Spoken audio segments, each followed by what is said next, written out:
हाय, आज आपण पॉलिटीमधील सध्या चर्चेत असलेल्या घटना दुरुस्त्या बघणार आहोत. त्याच्यामध्ये 105वी घटना दुरुस्ती आहे ती 2021 ची आहे.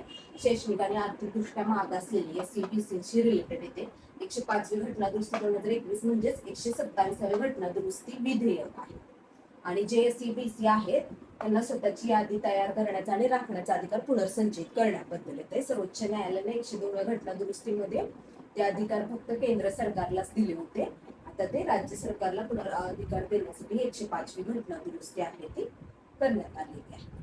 नंतर 106वी घटना दुरुस्ती 2023 ची आहे, जे 128वी घटना दुरुस्ती विधेयक आहे. आणि हे 106वी घटना दुरुस्ती आहे ते लोकसभा आणि विधानसभेमध्ये महिलांना 33% आरक्षणाशी रिलेटेड येते. सध्या चर्चेत असलेली घटना दुरुस्ती नारी शक्ती वंदन अधिनियम असं म्हटलं जातं. आणि हे विशेष अधिवेशनादरम्यान मांडलेलं आहे. अर्जुनराम मेघवाल यांनी हे 106वे घटना दुरुस्ती विधेयक मांडलेलं आहे.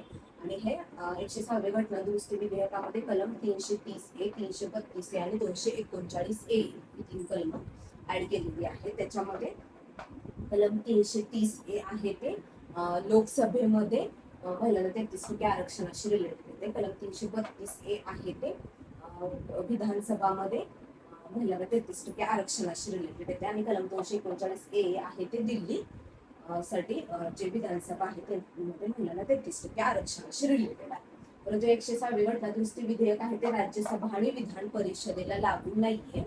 आणि सध्या जे एप्रिलमध्ये विधेयक मांडलं होतं हे त्याच्यामध्ये 2/3 एवढंसं विशेष बहुमत मिळालं नाहीये ह्या विधेयकाला. त्याच्यामुळे हे विधेयक सध्या 2026 पासून लागू होणार होतं ते लागू होणार नाहीये. तर जी 2026 नंतरची जनगणना आहे त्याच्यानंतर ते जनगणना झाल्यानंतर 2029 पासून हे लागू करण्याचं सध्या चर्चेत आहे. तर ते 129वे घटना दुरुस्ती विधेयक 2024 ते एक राष्ट्र आणि एक निवडणूक म्हणजे लोकसभा आणि विधानसभाच्या निवडणूक आहेत ते एकाच वेळी घेण्याशी रिलेटेड 129वे घटना दुरुस्ती विधेयक 2024. परंतु हे सध्या पारित झालेलं नाहीये. 130वे घटना दुरुस्ती विधेयक 2025 आहे ते 20 ऑगस्ट 2025 ला अमित शहानी लोकसभेमध्ये मांडलेलं आहे. आणि हे विधेयक आहे ते जे मंत्री आहेत ज्यांच्यावर फौजदारी गुन्हा वगैरे दाखल झालेले आहेत आणि ते सलग 30 दिवस तुरुंगामध्ये कोठडीमध्ये आहेत तर तेव्हा 31व्या दिवशी त्यांना पदावरून दूर करण्याशी रिलेटेड 130वा घटना दुरुस्ती विधेयक 2025. त्यानुसार कलम 75(5)A, कलम 164(4)A आणि कलम 239A 5 आहे ते ऍड केले. त्याच्यामध्ये कलम 75(5)A आहे ते केंद्रीय पंतप्रधान आणि केंद्रीय मंत्रिमंडळातील मंत्री आहेत ज्यांच्यावर फौजदारी गुन्हा दाखल आहे आणि सलग 30 दिवस कोठडीत आहे तर 31व्या दिवशी त्यांना पदावरून दूर करण्याची रिलेटेड आहे. कलम 164(4)A आहे ते मुख्यमंत्री आणि राज्य मंत्रिमंडळामधले मंत्री आहेत ज्यांच्यावर फौजदारी गुन्हा दाखल आहे ते सलग 30 दिवस कोठडीत असते तर 31व्या दिवशी पदावरून मुक्त. आणि कलम 239A आहे ते दिल्ली विधानसभेतील जे मंत्री आहेत त्यांच्यावर फौजदारी गुन्हा दाखल असेल तर ते सलग 30 दिवस त्यांना तुरुंग झाला असेल तर 31व्या दिवशी त्यांना पदावरून दूर करण्याची रिलेटेड होते. म्हणजे कलम 75(5)A, कलम 64(4)A आणि कलम 239A 5A हे 130वी घटना दुरुस्ती विधेयक 2025 ने ऍड केले. मात्र कोठडीतून त्यांची जर सुटका झाली आणि त्यांनी जर कायदेशीर आवश्यकता ज्या आहेत त्या पूर्ण केल्या तर त्यांना पुनर्नियुक्ती दिली जाणार आहे.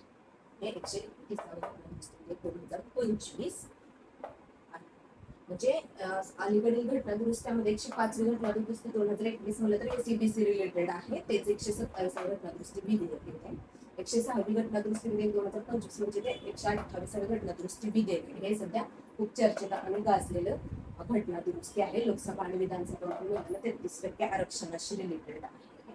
परंतु ह्याला आता सध्या बहुमत मिळालं नाही. त्याच्यामुळे विधेयक आता 2/3 बहुमत मिळाले त्यामुळे पारित झालेलं नाही लोकसभेत. आणि 129वी घटना दुरुस्ती विधेयक 2024 एक राष्ट्र निवडणूक रिलेटेड आहे पण हे अद्याप पारित झाले नाही.